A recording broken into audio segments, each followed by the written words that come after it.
Sistem peradilan pidana di Indonesia tengah mengalami transformasi fundamental dengan kehadiran Undang-Undang Nomor 20 Tahun 2025 tentang Kitab Undang-Undang Hukum Acara Pidana.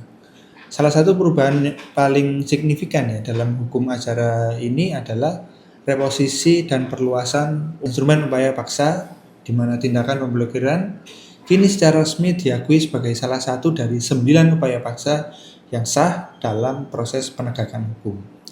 Upaya paksa pada dasarnya merupakan tindakan aparat penegak hukum yang bersifat mengekang hak asasi manusia, baik yang berkaitan dengan kebebasan fisik, privasi, maupun hak milik demi kepentingan pemeriksaan berkala dan kepastian hukum. Dalam konteks ini, pemblokiran menjadi instrumen yang sangat krusial karena menyentuh aspek ekonomi dan digital yang menjadi jantung masyarakat modern.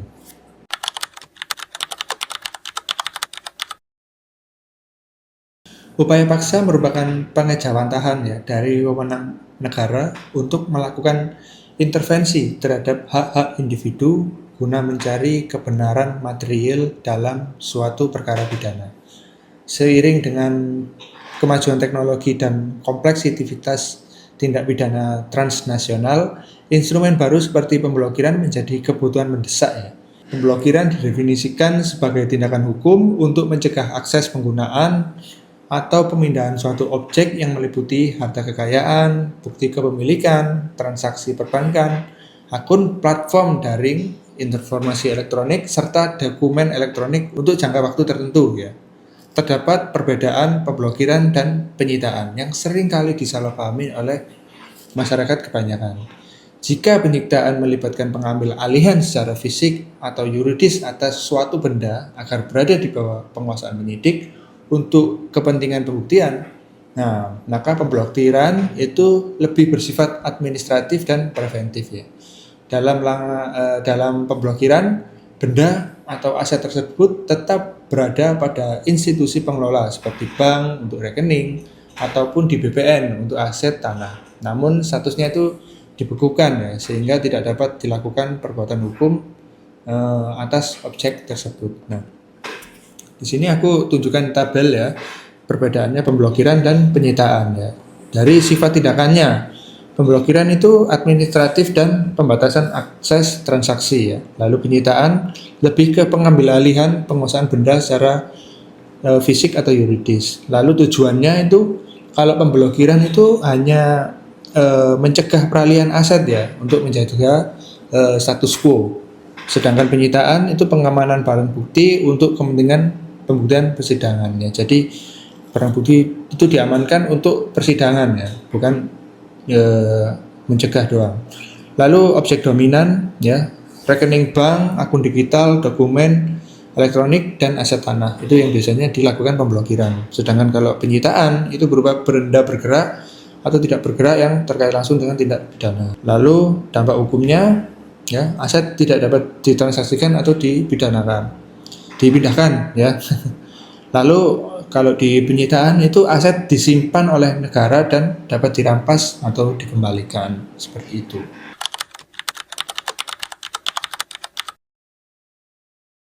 Dasar hukum pemblokiran di Indonesia tersebar dalam berbagai regulasi yang mencerminkan sifat multidimensi dari kewenangan ini ya. Sebelum Undang-Undang Nomor 20 Tahun 2025 ya menyatukan konsep ini, pemblokiran telah diatur secara parsial ya, dalam undang-undang khusus yang menangani kejahatan luar biasa, antara lain sebagai berikut ya. Yang pertama ada Undang-Undang Hukum Acara Pidana baru ya, tentunya yang baru ini ya. Undang-undang ini menjadi payung hukum utama yang menempatkan pemblokiran setara dengan upaya paksa lainnya ya. Dalam pasal 89 ya, dalam undang-undang ini disebutkan bahwa secara eksplisit bahwa pemblokiran itu merupakan bagian dari instrumen penyidikan yang sah atau instrumen upaya paksa itu tadi. Nah, pengaturan dalam KUHP baru ini bertujuan untuk memberikan standarisasi prosedur di seluruh lembaga penegak hukum, baik itu kepolisian, kejaksaan, maupun KPK, agar terdapat keseragaman ya dalam pemenuhan hak-hak tersangka. Lalu nomor 2 ada tindak pidana pencucian uang dan korupsi ya. Undang-Undang Nomor 8 Tahun 2010 tentang pencegahan dan pemberantasan tindak pidana pencucian uang atau TPPU ya, memberikan kewenangan luas kepada penyidik untuk memerintahkan pihak pelapor ya, contohnya bank, untuk melakukan pemblokiran harta kekayaan yang diduga berasal dari tindak pidana. Selain itu, pasal 29 ayat 4 ya, Undang-Undang Nomor 31 Tahun 1999 ya, tentang pemberantasan tindak pidana korupsi juga memberikan mandat serupa ya kepada penyidik, penuntut umum atau hakim untuk meminta bank memblokir rekening tersangka ya yang diduga menampung hasil korupsi. Lalu ketiga ya ada peraturan sektoral perbankan dan jasa keuangan. Karena pemblokiran seringkali bersinggungan dengan prinsip kerahasiaan bank, maka regulasi seperti Undang-Undang Nomor 10 Tahun 1998 tentang perbankan dan peraturan BI ya Nomor 2 garing 19 PBI garing 2000 menjadi sangat relevan. Ya, regulasi ini mengatur tata cara pembukaan rahasia bank untuk kepentingan peradilan tanpa memerlukan izin pimpinan. Bank Indonesia jika sudah terdapat penetapan sebagai tersangka atau terdakwa ya. Jadi seperti itu. Di sektor jasa keuangan secara lebih luas, peraturan OJK nomor 16 tahun 2023 memberikan kerangka kerja bagi penyidikan tindak pidana di sektor perbankan, pasar modal dan industri keuangan non-bank. Nah, itu ya. Saya tampilkan tabel di situ apa aja lingkup pengaturan pemblokiran ya, mulai dari Undang-Undang Nomor 8 Tahun 2010, Undang-Undang 31 Tahun 1999, Undang-Undang Nomor 20 Tahun 2025, lalu Undang-Undang 27 Tahun 2022 dan Peraturan OJK Nomor 16 Tahun 2023 beserta lingkup pengaturan pemblokirannya ya. Apa-apa aja itu yang diatur di sana.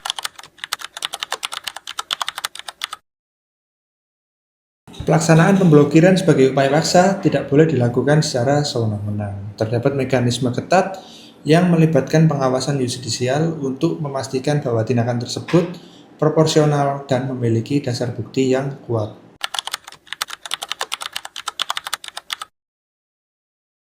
Nomor 1 tentunya perizinan dari pengadilan. Berdasarkan aturan terbaru, setiap tindakan pemblokiran wajib mendapatkan izin dari Ketua Pengadilan Negeri setempat ya. Penyidik dalam memohon izin harus menyertakan uraian tindakan pidana yang sedang diproses, fakta-fakta yang menunjukkan relevansi objek yang akan diblokir dengan tindak pidana tersebut, serta penjelasan mengenai bentuk dan tujuan pemblokiran. Nah, pengawasan yudisial ini merupakan bentuk proteksi agar aparat tidak menggunakan kewenangan ini ya secara diskriminatif atau bahkan tanpa alasan hukum yang memadai.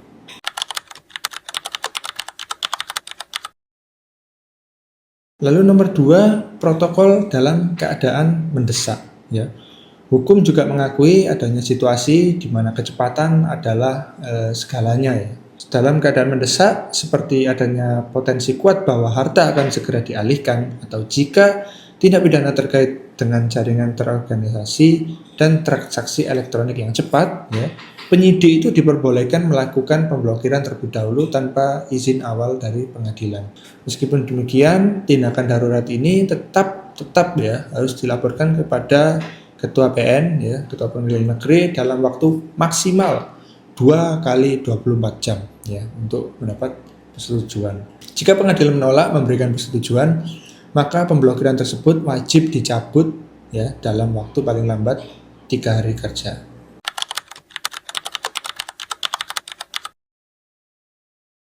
Kepastian hukum menuntut agar pemblokiran tidak dilakukan tanpa batas waktu yang jelas. Nah, masa berlaku awal pemblokiran adalah 1 tahun ya, 1 tahun.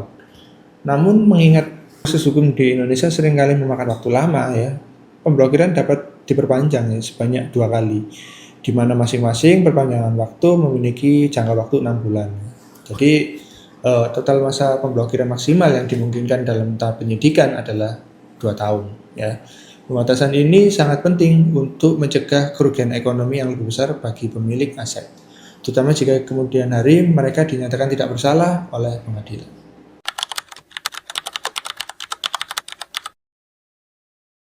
Oh iya, ada lagi salah satu inovasi yang progresif dalam hukum acara pidana baru adalah pengakuan terhadap aset digital dan akun platform daring sebagai objek pemblokiran. Hal ini merupakan respon terhadap masifnya penggunaan cryptocurrency dan aset digital dalam pencucian uang, ya. Pemblokiran aset kripto memiliki tantangan teknis yang unik karena sifatnya yang terdesentralisasi, ya. Berbeda dengan bank yang memiliki otoritas pusat untuk membukukan rekening, aset kripto yang disimpan dalam wallet pribadi atau self-custody sulit diblokir secara administratif. Namun, untuk aset kripto yang dikelola melalui pedagang fisik aset kripto atau bursa exchange, ya, yang tersentralisasi, penyidik dapat memerintahkan pengelola platform untuk membukukan akun dan dompet pengguna. Tindakan pemblokiran aset digital biasanya meliputi penundaan transaksi, ya, untuk mencegah perpindahan aset ke wallet lain.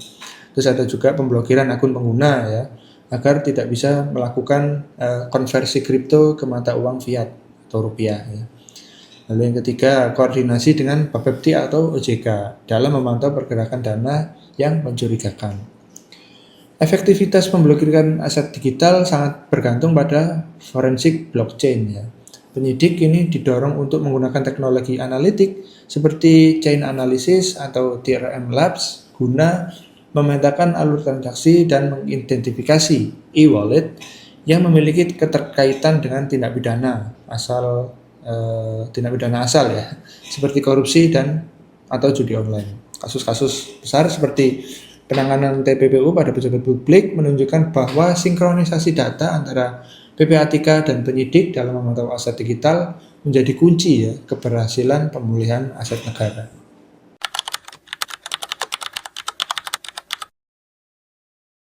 Implementasi pemblokiran sebagai upaya paksa memicu perdebatan yang intens di antara pelaku pemangku kepentingan hukum. Di satu sisi, ia dipandang sebagai perisai pelindung ekonomi negara, namun di sisi lain dianggap sebagai pedang yang bisa melukai hak-hak sipil.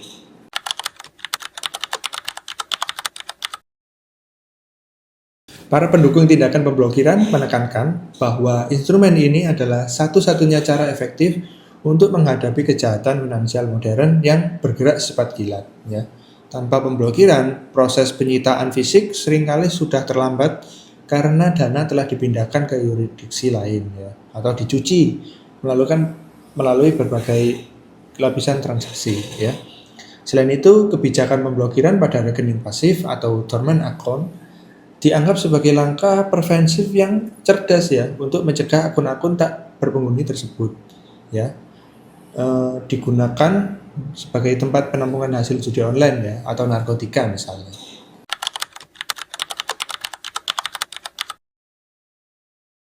Kritik utama terhadap praktik pemblokiran adalah kurangnya transparansi dan resiko salah sasaran. Nah, muncul kekhawatiran bahwa aparat penegak hukum melalui pemblokiran hanya berdasarkan kecurigaan awal yang minim bukti, sehingga merugikan nasabah yang beritikat baik. Dampak ekonomi bagi individu sangat nyata, ya, jelas.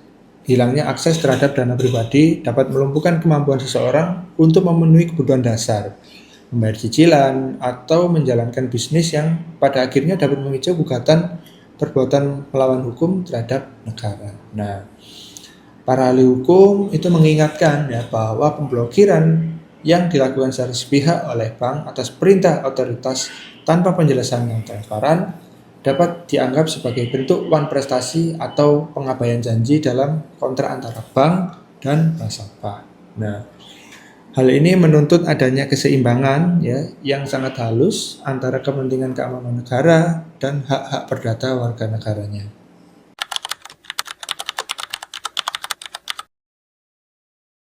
Tips jika seseorang menemukan bahwa rekening atau akun digitalnya tidak dapat diakses atau ditransaksikan, langkah-langkah berikut ini, ya, yang aku akan sebutkan itu merupakan prosedur resmi yang harus diikuti. Pertama, konfirmasi ke bank atau penyedia layanan. Nasabah, ya, harus datangi kantor cabang untuk menanyakan alasan spesifik pemblokiran. Penting untuk mengetahui apakah pemblokiran bersifat internal, ya, dari banknya sendiri atau dari eksternal. Dua, pengisian formulir keberatan. Jika pemblokiran diperintahkan oleh PPATK dalam rangka pengamanan rekening, nasabah dapat mengisi formulir keberatan ya secara daring melalui tautan resmi yang disediakan. Lalu nomor 3, proses verifikasi. Nasabah akan diminta melakukan pengkinian data dengan membawa iktp, buku tabungan, dan dokumen pendukung lainnya untuk membuktikan bahwa mereka adalah pemilik yang sah ya, dan transaksi yang dilakukan bersifat legal, bukan ilegal. Lalu yang nomor 4, pengecekan status secara berkala ya. Proses peninjauan biasanya memakan waktu 5 hingga 10 hari ya. Selama masa ini, sinkronisasi data dilakukan antara pihak perbankan dan otoritas keuangan untuk memastikan tidak ada keterkaitannya dengan tindak pidana atau tindak pidana TPPU.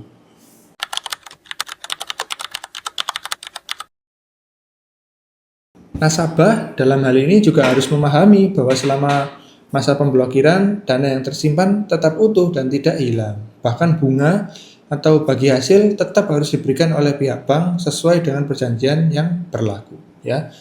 Nasabah juga berhak mendapatkan informasi yang jelas mengenai status asetnya dan memiliki hak hukum untuk menuntut pembukaan blokir melalui jalur pra-peradilan ya, jika merasa tindakan tersebut dilakukan dengan cara tidak sah secara hukum.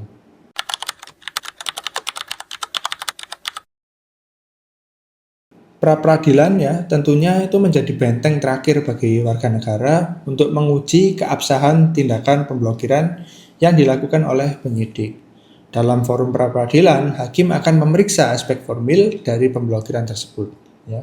Kurang lebih ditanyakan ya, apakah penyidik memiliki surat perintah yang sah, apakah sudah ada izin atau persetujuan dari Ketua Pengadilan Negeri, apakah juga terdapat bukti permulaan yang cukup untuk menghubungkan aset tersebut dengan tindak pidana. Ya. Jika hakim pra-peradilan memutuskan bahwa pemblokiran tersebut tidak sah, maka penyidik itu wajib ya untuk segera menerbitkan surat perintah pencabutan pemblokiran dan memulihkan hak-hak nasabah tersebut. Ya. Mekanisme ini memastikan bahwa upaya paksa pemblokiran terhadap nasabah tetap berada dalam koridor hukum dan tidak menjadi alat kekuasaan yang absolut dan semena-mena.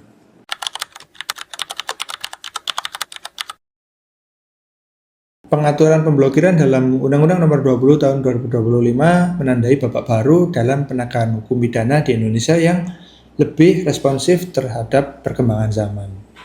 Integrasi antara hukum, acara, dan kebutuhan akan pengawasan aset digital menunjukkan komitmen negara ya dalam memberantas korupsi dan pencucian uang secara komprehensif. Namun, efektivitas instrumen ini di masa depan akan sangat bergantung pada 3 pilar utama.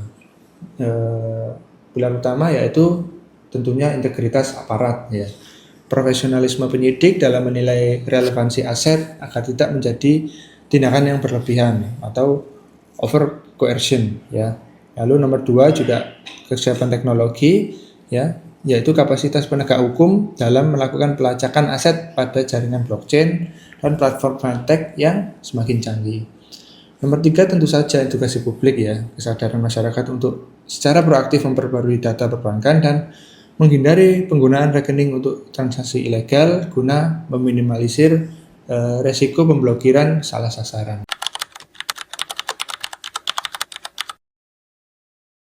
Sebagai penutup, pemblokiran adalah instrumen yang niscaya dalam penegakan hukum modern.